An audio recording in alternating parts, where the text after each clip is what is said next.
This is Good Morning Indiana, working for you. The time right now is 4:27 here on your Wednesday morning. We want to thank you for starting your day with us here on Good Morning Indiana. I'm Lauren Casey. And I'm Meredith Barrick. We have continuing coverage this morning of a story we've been following for about a week now. The Fishers canine officer Harley will be laid to rest tonight. Yeah, that memorial is set for this evening. And our Kelsey Anderson is going to be breaking down all the details because we know a number of people and a number of you in the public want to go show your support not only to this canine who served to the community for 5 years, but also to his handler and the Fishers Police Department as a whole. So she's going to have all the details on that memorial tonight and how you can be involved. But first, we do want to get a look at our weather with Alyssa Donovan. Lauren, you reported some fog on the south side. It was so foggy coming in. I came in from the north side, didn't see a lick of fog out there. Okay, that makes sense. So what are people seeing across central Indiana? So we are seeing that kind of spreading in from the west. That's moving into the south first, and then it is moving into central Indiana. It should start moving to the north fairly soon here. We're down to just a half a mile of visibility here in Indy, so we are seeing some of that decreased visibility across the area. That patchy fog will stick with us through the morning hours, and then it will start to burn off. We'll be left with cloudy skies, though. We have high pressure building in, but we are going to see those low clouds hang around today. The good news is we're starting to warm up a little bit. It's going to feel a little bit warmer today into the low 50s. We are close to 60 tomorrow, and then tomorrow is when we have those chances of showers once again. So today is going to be a dry day, but a bit of a gloomy day. We could maybe see a little bit of sunshine later in the afternoon, but more likely we'll stay pretty cloudy. Still welcoming those 50-degree temps, regardless after our single digits. It's going to be sunny in the 60s. That would have been a little treat. Yeah. Okay, Sorry, we'll take it. We'll take it, Alyssa. Thank you. Another story we are staying on top of for you is the Red for Ed rally, the action day that took place at the State House yesterday. We were live on digital platforms pretty much all day yesterday, and we heard from a number of teachers and also lawmakers about what's expected for the 2020 session. Yeah, so we're going to hear from them. Obviously, 2020 is not a budget year, so there is only so much that lawmakers can do in terms of getting those teachers those pay raises and putting their salaries into the budget here, but we are going to hear from them and what they think about this big turnout yesterday at the State House. Yes, we'll break down all of that. We also have Dirty Jobs, part of our Hiring Hoosiers initiative. And so our Mark Mullins is taking a look at waste management, the garbage folks who pick up all our trash every week, and we're appreciative of their jobs. But he's also showing us how technology is actually changing the way that they do their jobs. So he'll have that story for you coming up right here on Good Morning Indiana. This is Good Morning Indiana, working for you. Now at 4:30 on Good Morning Indiana, it was a sea of red as thousands of teachers made their voices heard at the State House yesterday. This morning, we're hearing reaction from lawmakers. House Speaker Brian Bosma announced plans to step down, where he's going next and what he'll miss most about his job. And Metro Police are fed up after a shooting leaves 3 people injured on the south side. Their harsh message for those involved. 4:30 on your Wednesday morning. Thanks for joining us. I'm Meredith Barrick. And I'm Lauren Casey. We have Alyssa Donovan with us this morning. And Alyssa, I was telling everybody, I could barely see driving into work this morning. Just right in front of me. It was so foggy on the south side. So foggy start to the south and to the west of us. That is starting to spread into central Indiana right now. That fog is going to stick with us for the next few hours here. There's nothing really to burn it off until the sun starts to rise. And then we are going to see cloudy skies throughout the day today. So there's a look at our Salesforce tower cam. You can see the fog that has built into the area this morning right around Indianapolis. Temperatures starting a little warmer this morning. We're right in the low 40s here in Indy, 39 in Martinsville, 40 in Bloomington, 39 in Kokomo, and 43 in Muncie. We are going to warm into the low 50s today, even a little bit warmer tomorrow. But here's a look at that visibility. We're down to just a half a mile of visibility in Indianapolis, down to 4 miles of visibility in Lafayette. There is a dense fog advisory just off to our west, but we are not under that advisory this morning, but we are seeing that fog continuing to develop yet. So what's going on is we're going to see high pressure briefly build in today. That's going to keep us dry. It's also going to actually sock in some of that cloud coverage, so we'll continue to see cloudy skies throughout our day today. We could see maybe a little peak of sunshine by the later afternoon hours, but for the most part, it is going to be a bit of a gloomy day and a warmer day. So what's going to happen tomorrow is we are going to see some changes moving in. A warm front moves through overnight, followed by a cold front tomorrow. tomorrow. That will bring us the potential of showers throughout your Thursday. So today is going to be dry but cloudy with those temperatures starting in the 30s and low 40s with that patchy fog. Cloudy skies throughout the day. Highs will climb into the upper 50s or low 50s, sorry. All right, Alyssa, thank you so much. Well, we are monitoring an issue as you're heading into the downtown area on I-70, the eastbound lanes. You can see the flashing lights there.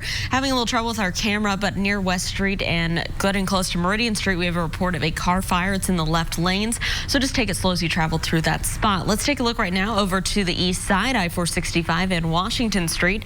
Traffic here is moving along up to speed, both northbound and southbound. No major issues over here to slow you down on your morning drive, but of course we'll keep a close eye on things and keep you updated. Well, state lawmakers say that they're working hard to address teacher concerns raised at the State House during yesterday's Red for Ed Action Day. Thousands of teachers and their supporters rallied in support of education changes, including an increase in teacher pay, less focus on standardized testing, and dropping the externship requirement. Some lawmakers we spoke to say they support teachers, and Senator J.D. Ford says he already announced plans to file a bill that would repeal the externship requirement. Lawmakers say, though, that because the upcoming legislative session is not a budget year, allocating additional compensation for teacher raises and public education would be difficult. The chairman of both the House and the Senate Education Committees also pointed out that the last legislative session, they allocated a historic $763 million to school districts. There's a lot of money in the system. Indiana, number of teachers from 08 to 16 dropped 3.5%, but the number of administrators, according to National Center for Education and Statistics, actually increased by 31%. So, some of the decisions are made at a local level. Should people be taking their concerns to their school boards as well? I would definitely say that you should be talking to your school boards. The General Assembly shouldn't shirk their responsibility, but neither should the local superintendent, the administration, as well as the school boards. As for what's next with the teachers, they say if the legislature doesn't meet their demands, they'll be forced to take more action. In the midst of all the Red for Ed activity at the State House yesterday, Speaker Brian Bosma announced the upcoming session will be his last. He's retiring from the House of Representatives after the 2020 session.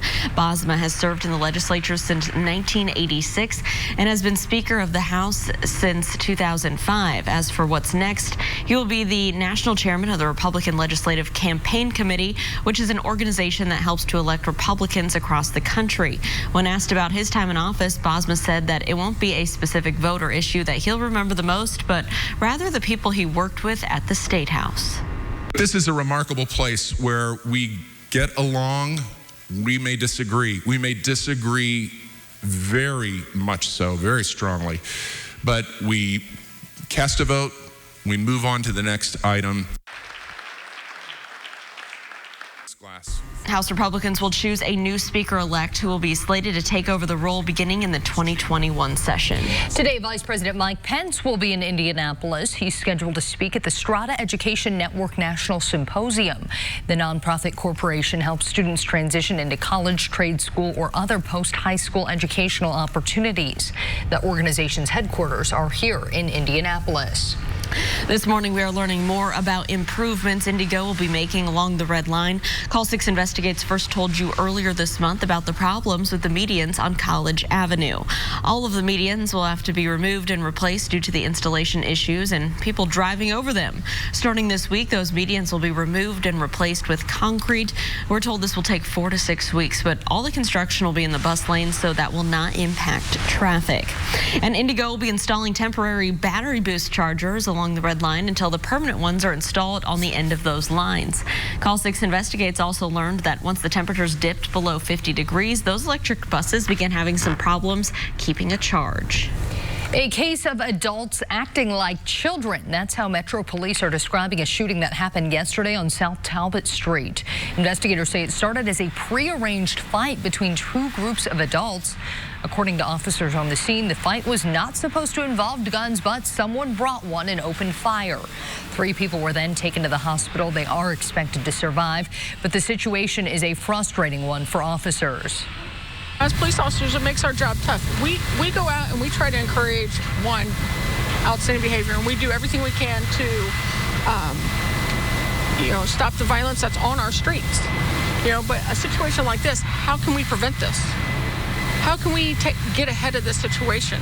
These are adults acting like children.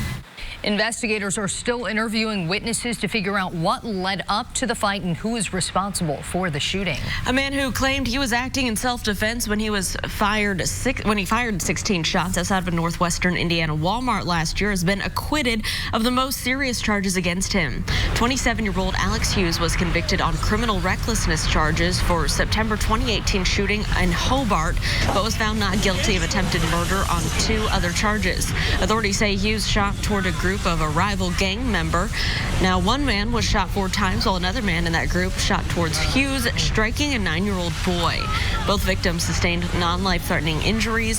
Hughes' sentencing is set for December 18th. A big step forward in the building of the Abby and Libby Memorial Park in Delphi. The Purdue Research Foundation donated 10 outdoor light poles and fixtures to illuminate the playground and softball fields. The park is named for 14-year-old Liberty German and 13-year-old Abigail Williams. The girls were killed back in February of 2017 while hiking. Their deaths remain unsolved. The poles came from Purdue's former intramural black fields and will be painted before installation. We're getting a first look at what Broad Ripple Park could look like in the future. Last night, the Parks Department held an open house, giving neighbors a look at design concepts. Residents also got to share their feedback. Last year, Indy Parks unveiled a master plan for future changes to Broad Ripple Park that will develop over the next 20 years. Over the course of 2018, the community came together and created a vision for the future of their park here in Broad Ripple.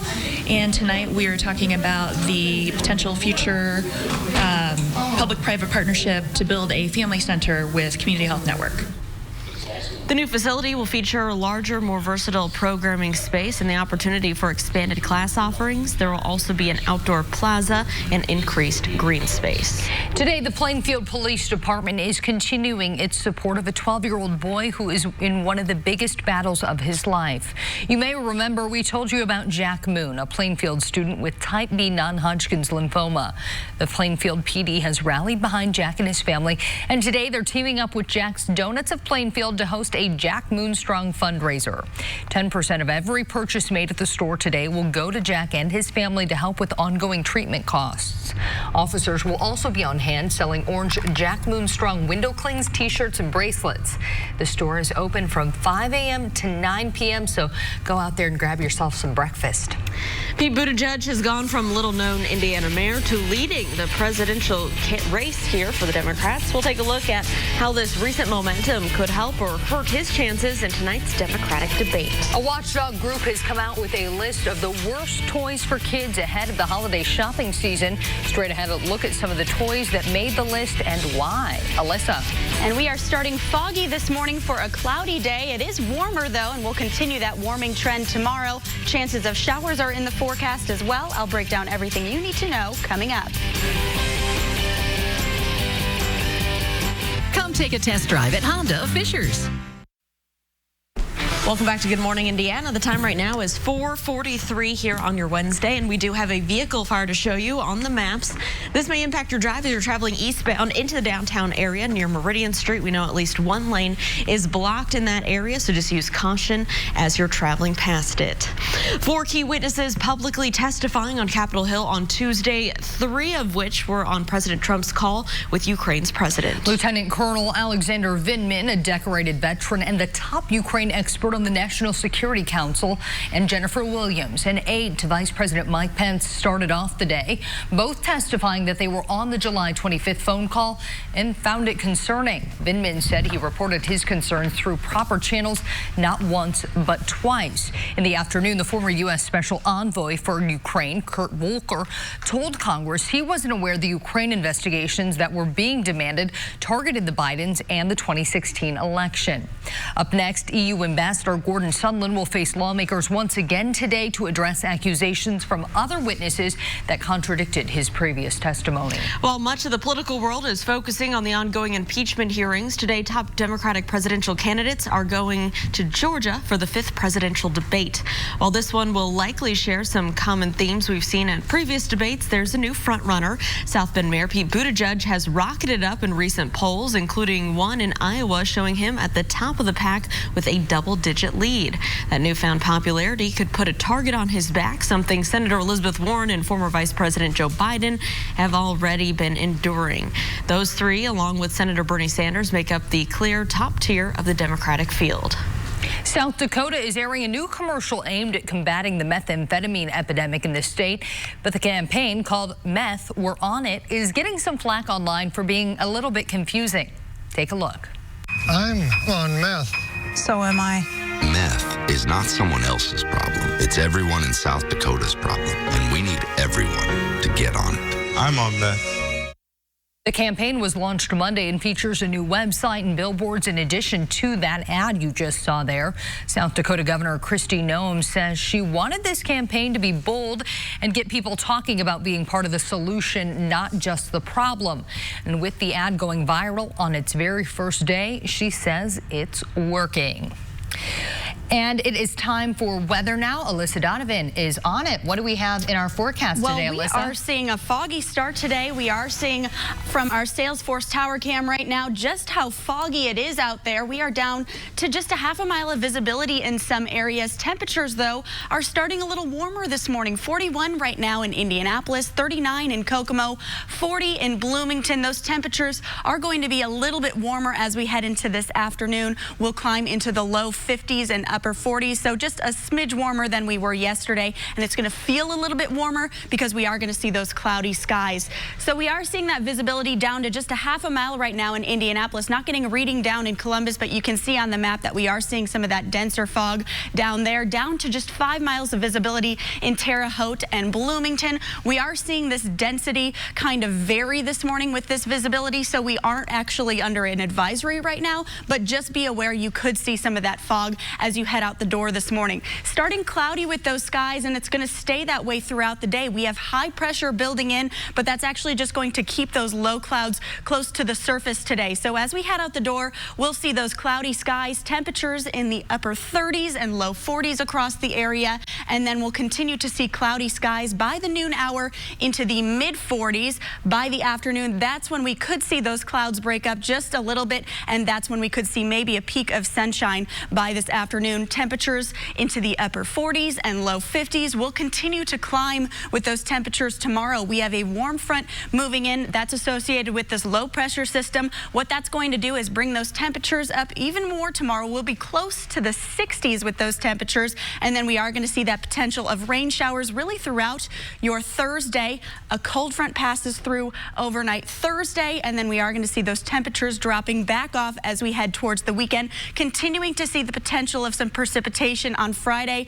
and then Saturday. We're going to start Saturday morning with the potential of a rain-snow mix before we see that completely clear out. Temperatures will be in the 40s this weekend, but Sunday is going to be our nicer day in the forecast for the weekend, so that's the one you're going to want to make any outdoor plans that you have. Today, starting with that patchy fog this morning, 39 degrees right around Indianapolis, so we're starting in the upper 30s and low 40s, climbing into the low 50s this afternoon.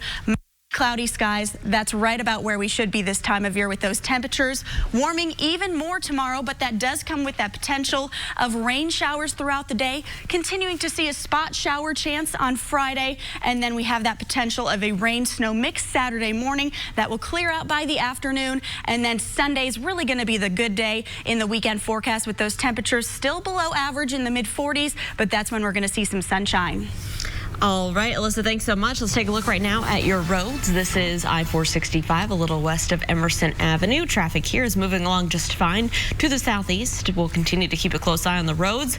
As you're heading into the downtown area on I-70 from the west side, we do have a vehicle fire to show you on our Traffic Now map. It is blocking at least one left lane here as you're approaching Meridian Street, so just use caution in that area. Let's take a turn up to the northeast side, I-465 and I-69.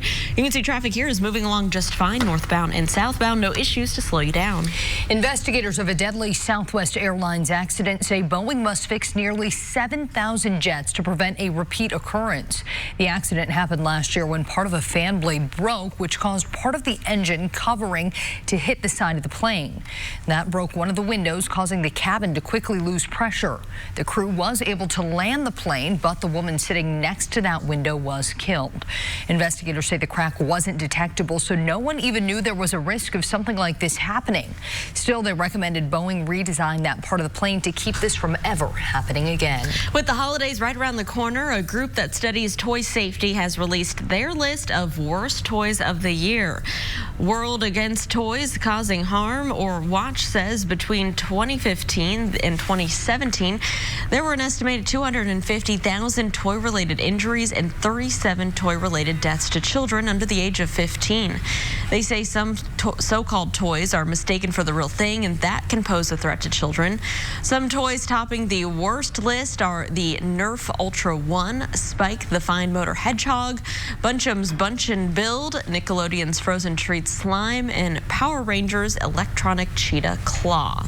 Honda Civics aren't just some of the most popular vehicles on the roads. They are a favorite among car thieves. The National Insurance Crime Bureau released its list of the 10 most stolen vehicles of 2018. The 2000 Honda Civic topped the list with more than 38,000 of the cars stolen. The 1997 Honda Accord came in second, with the 2006 Ford pickup truck in third. Just shy of 750,000 vehicles were stolen in 2018, which is about 3% less than the previous year. To protect against theft, the NICB recommends locking cars, rolling up windows, and parking it in well-lit areas. Speaking of cars, the next one is bound to turn a lot of heads. Aston Martin has unveiled its first SUV, and female input apparently played a big role in its design. The Aston Martin DBX has armrests, glove compartment, various control systems that were partly guided by this female advisory board. The interior features leather seats, 2-in-1 dash screens, and Apple CarPlay. The DBX has a top speed of 181 miles per hour. It can go from 0 to 60 miles per hour in 4.3 seconds. Prices for the SUV start at around $190,000. This will be available in late 2020. You can put it on your Christmas list for next year. Yeah. If you consider yourself a weed connoisseur, one company may have a job for you. Details on the high-paying job coming up. Okay, coming up at 5 o'clock, the community says its final goodbye to K-9 officer Harley tonight. Our Kelsey Anderson joins us live from Fishers with a preview of tonight's services. But first, I'm Vinny Politan. Coming up today on Court TV, a shocking verdict out of Tallahassee, Florida. Henry Segura convicted of quadruple murder. We've got reaction as the jury and the attorneys prepare for the penalty phase of this trial. Henry Segura now facing the prospect of the death penalty after being found guilty of the murder of his girlfriend and her 3 children. Also today, we get ready for opening statements in the next big case here on Court TV. Florida versus Mark Sievers, a husband accused of masterminding the murder of his own wife. We are live today in Tallahassee and Fort Myers, Florida on Court TV. Vinny, thanks. Don't forget you can watch the all-new Court TV live on your mobile device by visiting CourtTV.com. We'll be right back. Down, 0 deposit, 0 first month, and 0 due at signing. This could be a highly sought-after job. A company wants to pay someone $3,000 a month to review marijuana. American Marijuana is a medical marijuana online magazine that provides research on cannabis products. The company is looking for someone to receive and critique a box containing different products every month. The products include weed, vapes, edibles, and CBD oils. But there is one catch. You have to live somewhere in the U.S. or Canada where medical marijuana is legal, so that rules out Indiana. The candidate must also critique the cannabis on camera and post blogs about the products. All right, Alyssa, what is the high temperature for today? That was good. That was good. That was impressive. Yeah. I can't even think right now. Can't help myself. We're going to be in the low 50s today, so a little warmer than we were yesterday. The big thing this morning is we are seeing some of that patchy fog across the area, so you want to give yourself a little bit of extra time as you head out the door this morning to allow for that. And then tomorrow we have rain showers moving in, climbing into the upper 50s, back into the 40s for the weekend.